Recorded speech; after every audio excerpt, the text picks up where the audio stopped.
Good morning बच्चों। आज हम 2 नंबर के क्वेश्चन में दूसरा वीडियो चालू कर रहे हैं। 2 नंबर का क्वेश्चन मैं पहले बता चुकी हूँ। उसमें हम 6-7 क्वेश्चन का अध्ययन किए थे। आज फिर से मैं लेके आई हूँ और आगे और लेके आऊंगी। उसमें आप देखेंगे एंडोसल्फान क्या है। एंडोसल्फान एक कीटनाशक दवाई है जिसका उपयोग केरल प्रांत के एक कृषक ने किया था। ये बहुत ही जहरीला होता है। इसके उपयोग से बहुत लोगों को बीमारी होने लगी थी, पक्षियां मर रहे थे उसके, और इससे मछली भी मर जा रही थी। तो इतना ज्यादा खतरनाक था, तो इसको रोकने के लिए अदालत तक जाना पड़ा और जिसको जिसको नुकसान हुआ उसका फिर मुआवजा भी सरकार को देना पड़ा।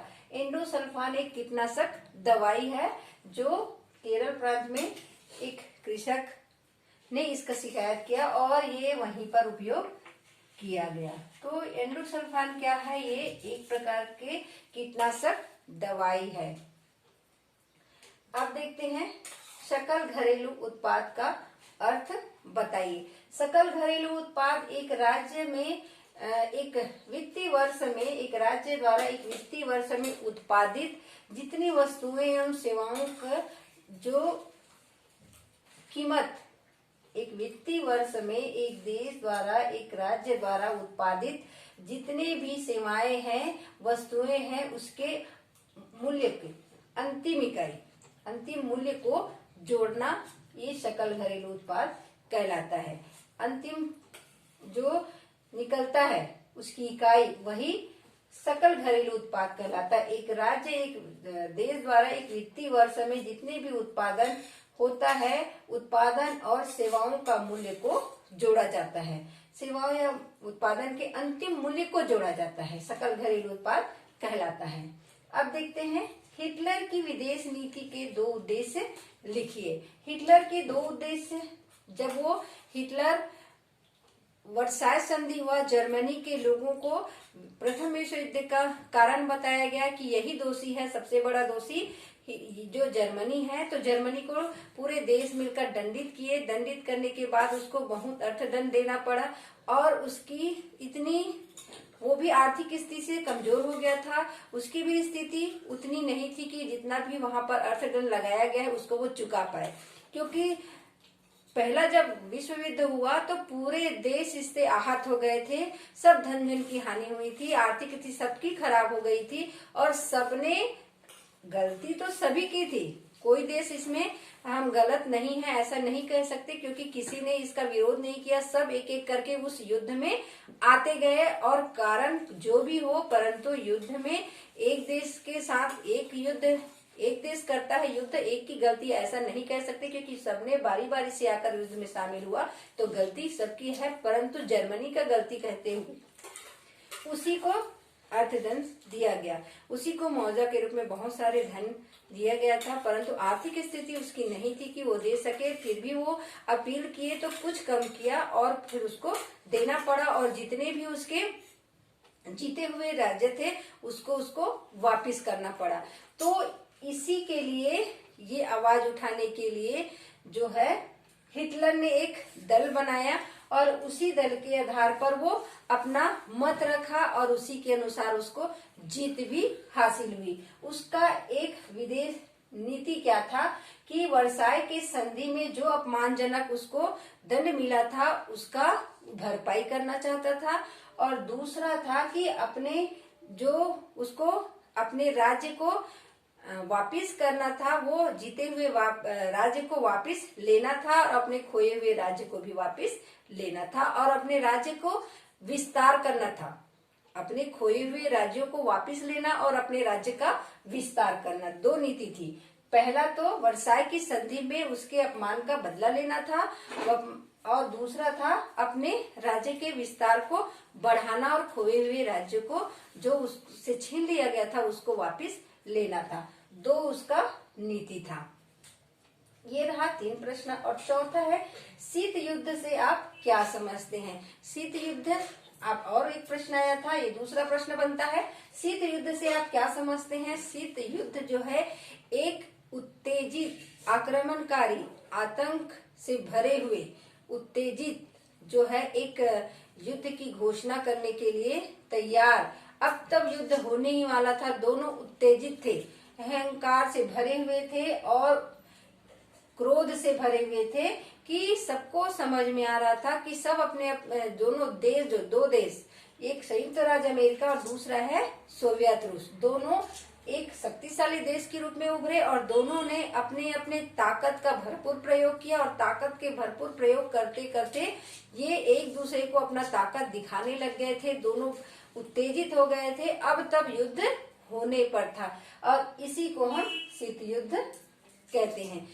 युद्ध हुआ नहीं, टल गया, परंतु युद्ध की स्थिति आ गई थी क्योंकि दोनों देश उत्तेजित थे और आक्रोशित थे और भरपूर प्रयास में थे कि युद्ध कर सकते। दोनों ने जो युद्ध की तैयारी के लिए बड़े बड़े अणुबम, परमाणु बम, विषैले गैस सब अपना उत्पादन करके रखे थे, बढ़ा के रखे थे ताकि जरूरत पड़ने पर हम इसका उपयोग कर सके। दोनों अपने अपने शक्ति ताकत को दिखाने का भरकम प्रयास किए थे। ये शीत युद्ध है। अब देखते हैं ई कॉमर्स किसे कहते हैं। ई कॉमर्स का अर्थ है यहाँ पर मोबाइल, कंप्यूटर, मोबाइल, एटीएम के द्वारा हम कोई भी सामान खरीद या बेच सकते हैं, उसे ई कॉमर्स कहते हैं। कंप्यूटर के द्वारा, मोबाइल के द्वारा, एटीएम के द्वारा कोई भी सामान अगर हम खरीदते हैं, बेचते हैं तो उसे ई कॉमर्स कहते हैं। आज के जमाने में यही सिस्टम के द्वारा लेन देन हो रहा है। कहीं पर भी आप दुकान में भी सामान का मोबाइल के द्वारा आप वहां पर पैसा दे सकते हो, एटीएम के द्वारा वहां पैसा दे सकते हैं। कोई भी दुकान में चलता है, कपड़े लेने जाओ, सामान लेने जाओ, किराना सामान, कोई भी सामान लो, हर दुकान में चलता है। चाय पीने जाओगे वहां भी आपका पेटीएम चलता है। तो ये सब ई कॉमर्स के अंतर्गत आता है, उसी को ई कॉमर्स कहते हैं। कंप्यूटर, मोबाइल, एटीएम के द्वारा जो सामान खरीदा या बेचा जाता है उसे ई कॉमर्स कहते हैं। कौन कौन से खनिज ऊर्जा के महत्वपूर्ण स्रोत हैं? अब खनिज में आ गया है कौन कौन से खनिज जो है ऊर्जा के स्रोत है, जिससे ऊर्जा प्राप्त होती, शक्ति प्राप्त होती है। कोयला है, खनिज तेल है, परमाणु ऊर्जा है। ये जब जो है ऊर्जा के महत्वपूर्ण स्रोत है क्योंकि इससे ऊर्जा उत्पन्न होती है। ऊर्जा मतलब किसी भी मशीन को चलाने के लिए। यहाँ पर और एक प्रश्न आया, ऊर्जा के क्या तात्पर्य है? ऊर्जा से क्या तात्पर्य है? तो वही ऊर्जा से ही हम किसी भी मशीन को, किसी भी ऊर्जा के द्वारा ताकत लगाकर हम उसको चला सकते हैं। तो परमाणु ऊर्जा, खनिज, कोयला पर ये ऊर्जा के महत्वपूर्ण स्रोत हैं। अब नीरा बोया गया क्षेत्र से क्या आशय है? नीरा बोया गया क्षेत्र से आशय है ऐसी भूमि जिस पर फसल बोई जाती है वो नीरा बोया गया क्षेत्र कहलाता है। जिस क्षेत्र पर फसल बोई जाती है, जहां तक उसका दायरा रहता है वही नीरा बोया गया क्षेत्र होता है। हम उसको बढ़ा नहीं सकते, कम नहीं कर सकते। बढ़ाएंगे, किसको बढ़ाएंगे? जहां पर हम पेड़ को काटेंगे, पर्यावरण को नुकसान होगा, खेती लायक जमीन बनाएंगे क्योंकि पर्यावरण को पेड़ों की भी आवश्यकता है। पेड़ रहेगा तभी पर्यावरण सुरक्षित रहेगा। और हम और जमीन को नहीं बढ़ा सकते। और जमीन किस में बढ़ाएंगे?